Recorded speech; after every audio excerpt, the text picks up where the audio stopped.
make y from here. The first one, y is minus 2x plus 3.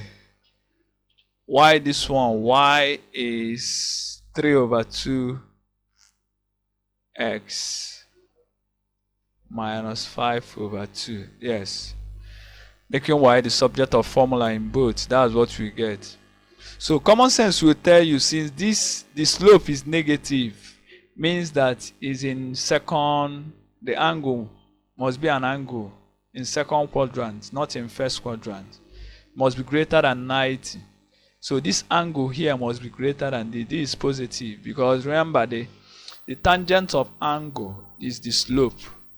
And for tan to be negative, the angle must be greater than 90. That is, must be in second quadrant, either second or fourth. But any line, the angle made by a line must not exceed 1/8. So here, this angle, so I'm saying that theta, the tangent, remember, the tangent of the angle, if you remember the formula, it should be m1 minus m2 over 1 minus m1 m2. So that's the formula, m1 minus m2. So remember, the larger one is the one greater, must be the one to subtract. So I'm saying that this should be minus 2 minus, this is my m1, this is m2. I told you I chose this as m1 because this is the larger one. The larger one will subtract.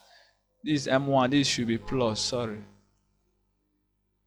Do you remember the derivation? So this minus 3 over 2 over 1 plus minus 2 times 3 over 2. You need to be careful here. You need to be careful here because it's the larger angle that will subtract, please. So what I have here is this minus 4 minus 4, that's minus 7 over 2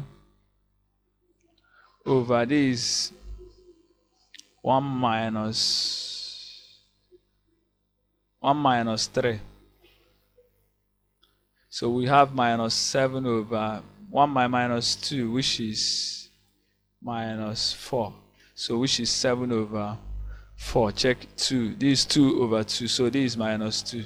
So, but they told us the tangent of the, find the negative of the tangent of angle between that. So minus tan theta is now minus 7 over 4. Please, you need to be careful here. Because assuming we made it the other way around, we'll get 7 over 4. So the one that will always subtract is the one that, the larger angle. And how do you know the one that is larger? From here, you notice they gave us, I made y the subject of formula in each. Since this is negative, means that the angle is greater. It must be an tan of an angle greater than 90. Why this one is less than 90? So this angle is greater than this. That's why we subtracted the slope. We subtracted this from this. So you need to be careful. It's a tricky question. The next question, we are asked to find the midpoint of the segment of the line y, which lies between x and y axis. The segment, okay, let's first make this the subject of formula. This is y equals 2x plus 5. So we are looking for, if you plot this, let's plot this. This is y and this is x. So remember, my y-intercept is 5. So here should be 5.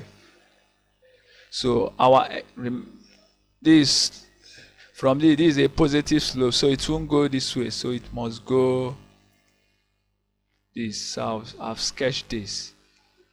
I've said, but this they told us the slope is 2. The slope is 2. So meaning whatever that will be here, our s-intercept, meaning y is 0, should be minus 5 over 2. Check it. Y-intercept means where x is 0. So if x is 0, y is 5. The same thing for our intercept y is 0, making y 0. So we have minus 5 over 2. So this is the sketch of the. They now ask us find the midpoint of the segment of the line. So see the line here. See the line, the segment of the line between x and y axis. So we are looking for the midpoint of this line. So we are looking for the midpoint of this line between the s and y axis. See, so the point here is 0, 5, while the point here is minus 5, 0. So the midpoint is now minus 5. Remember, midpoint is now the average, minus 5 over 2 plus 0 over 2, 0 plus 2.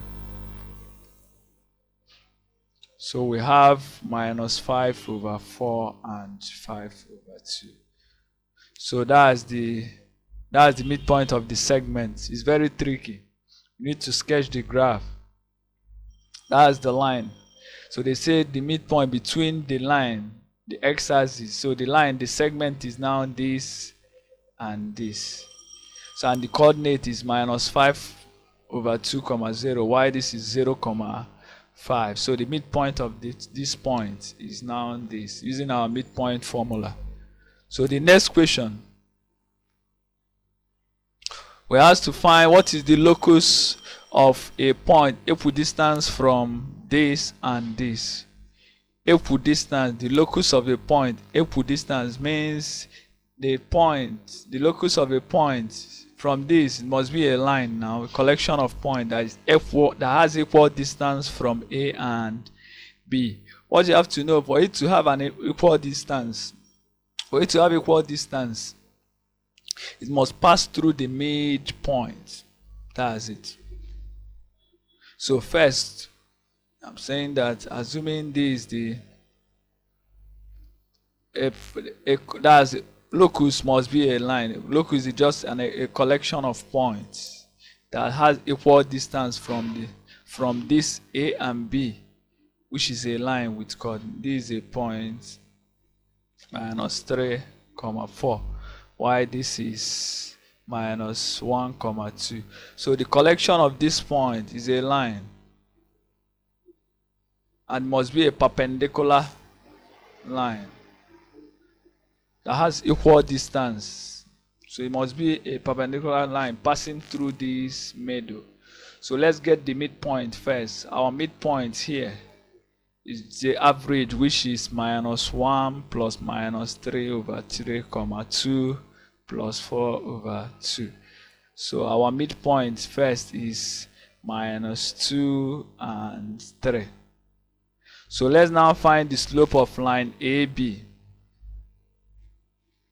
Let's now find the slope of line AB. So the slope is MAB is now 4 minus 2 over minus 3 minus 1, which is plus 1, which is 2 over minus 2, which is minus 1. So we are asked to find the equation of line that passes through this midpoint and with slope minus 1. So which is now y minus 3 equals minus 1. Okay, slope of AB. Remember, the slope of AB is minus 1. So meaning the slope of the perpendicular, that's the collection, the locus.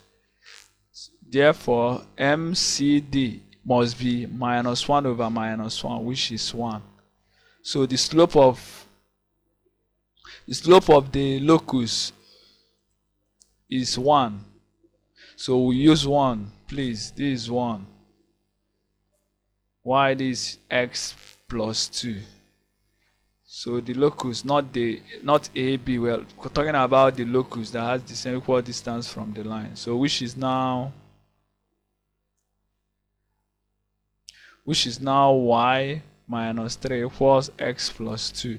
Therefore, y is x plus 5. So the locus is y equal to x plus 5. So our answer is C. So the answer is C. So once you've gone through this question, At least for coordinate geometry 1, equation of line, you can solve many questions as possible. Thank you.